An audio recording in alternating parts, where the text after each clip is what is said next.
Hello everyone and welcome back to another episode of the Chess This Week. Now this week, the biggest event was the St. Louis Rapid and Blitz event, and this was a combined event. The Rapid was 9 rounds, single round robin, and the Blitz was an 18 round double round robin, and this was won by Fabiano. It was a pretty close tournament with Maxime Vachier-Lagrave, who stated out that his aim is going to be to beat the young players during the Tata Steel India tournament. Seems was in pretty good form and he was the leading through a good part of the tournament, but Fabiano pipped him in the end and takes the Rapid and the Blitz event. Now the classical portion is set to begin tomorrow, and this is going to be super interesting for the candidates qualification and the FIDE circuit points, with Anish and Wesley So in very close contention to head the FIDE circuit spot. And talking about the FIDE circuit spot, we are already looking into the future, as the London Chess Classic tournament will take place in December in London. And this is right now the field which was announced just a couple of days ago. Gukesh heading the field, the top seed, and a bunch of players from UK. Vitigo just moving to England from Russia. Amin Tabatabai, Michael Adams, an English legend, Andrew Olokitin from Ukraine, Hans Niemann getting an invitation, Bartel, Jules, Luke Mugshin, and the UK prodigy Shreyas Royal. And we are not exactly sure, but if Gukesh manages to win this tournament, he might be able to beat Anish and get that number 1 spot in the FIDE circuit. But it all depends on Gukesh's performance here, which can be made irrelevant if Anish performs superbly well in the upcoming Singfield Cup, which is set to start really soon.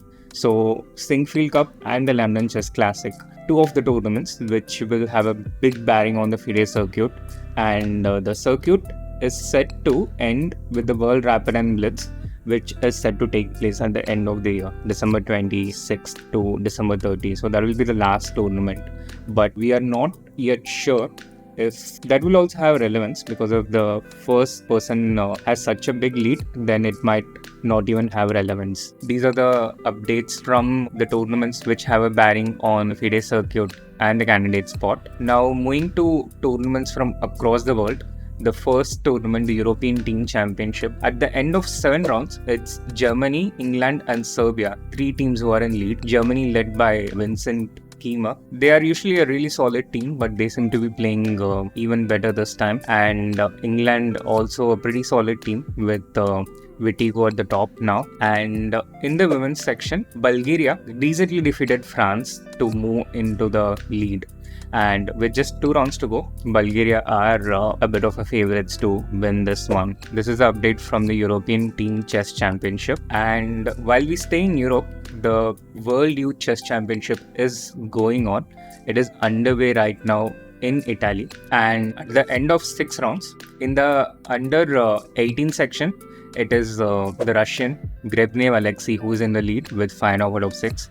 Our Indian hope Ilam Bharti is right behind him with 5 points along with 3 others. So exciting finish on the cards here. And in the under 16, it is the Polish Klimkowski Jan who is in the clear lead with 6 out of 6. Couple of players pursuing him with 5 out of 6. And Arjun Adireddy a bit behind with 4.5 out of 6. In under 14, also no Indians near the top. 2 players with 5.5 points, the Russian Sava Vetokin and the Vietnamese Pham Tran with 5.5 out of 6. And Arun Dakshin is the top performing Indian right now with 4.5 out of 6. And in the girls, in under 18, right now it's Halha Ann who's in the lead with 5.5 out of 6. A few close pursuers there with 5 points, 5 players with 5 points, and Bhageshri Patil is with 4 out of 6. And in the under 16, here it's the Chinese Wang Chuxiao who's in the lead with 5.5 out of 6, a sole lead, and a bunch of players pursuing her with 5 out of 6, including the first seed Alua Nurmanova, and Shubhi Gupta is with 4 out of 6, and so is Pragg and Tejaswini Ji is the top performing Indian with 4.5 out of 6.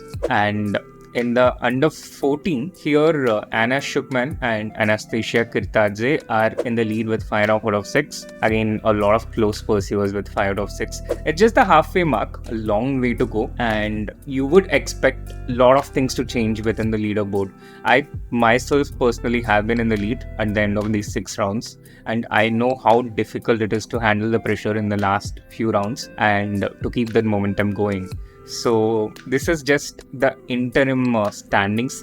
Let's see how it ends sometime next week. Now, moving from Europe to internal matters within India, the Che International Chess Festival took place in Kerala, and Kerala fielding a pretty talented team there. S.L. Narayanan, Jubin Jimmy, Gautam and Nimmi George, they managed to defeat Cuba 42.5, 37.5. It was a close match with Cuba having the lead for a good part of the match, but in the end, Kerala proved to be the stronger team. Now, this is not the only major event in the Che International Chess Festival.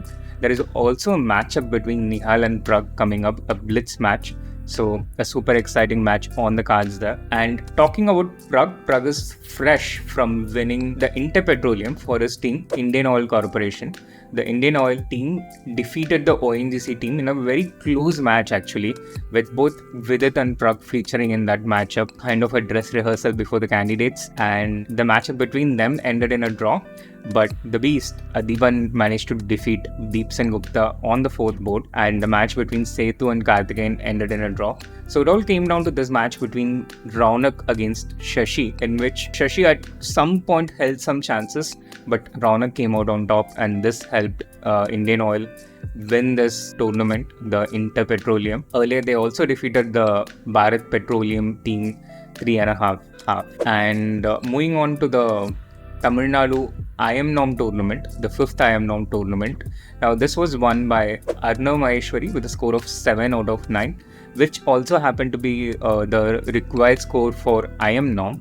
So, Arnav, they're doing really well, and not only winning the tournament, but also scoring an IM Norm in the process. Moving from over-the-board tournaments to online tournaments, the Women's Speed Chess Championship is underway right now, and 3 Indians took part in this tournament. Harika, Vaishali, invited players, and Priyanka qualifying through the qualifier tournament. Priyanka lost against Katrina Lagno, while Harika had a really convincing win over Valentina Gunina, and she moves to the semi-finals against Katrina Lagno. And Vaishali had a hard-fought encounter against Kosteniuk, but ended up losing, and Kosteniuk herself eventually losing to Ho Yifan, who has reached the final as of now. Harika and Lagno will play the semi-finals match on 21st. They should have already played the match on 17th, but the match got postponed due to issues with the chess.com server. So now they will play on the 21st, and this one's going to be a super exciting match. Lagno, I think, is the defending champion of the Women's Speed Chess Championship, but Harika had earlier defeated her in the World Rapid Team Chess Championship in Dusseldorf. So, exciting encounter. Who do you think is the favorite in this match and for this tournament? Do let us know in the comments below. And talking about the Women's Speed Chess Championship, also some really good news for women's chess. The Sarada Scholarship, in collaboration with Help Chess Chessbase India Foundation, is awarding a scholarship of rupees 10 lakh to 3 different girls. Velpula Sarayu, who recently had a massive rating jump from 1900 to close to 2450, and is amongst the top 5 in Indian women right now. Sahiti Varshini, who has been playing quite consistently for a while and was part of the India C team in the Olympiad, and Mritika Malik, the national under-17 champion. These 3 girls will receive a total of rupees 10 lakh, with Velpula Sarayu getting rupees 5 lakh and Sahiti Varshini receiving rupees 2.5 lakhs each. Commendable news, and a big thank you to the Sarada Scholarship, the person who has generously offered to help. That's this edition of the Chess This Week. Now, if you like this episode, then do hit the like button, subscribe to the channel if you haven't, and see you all next week.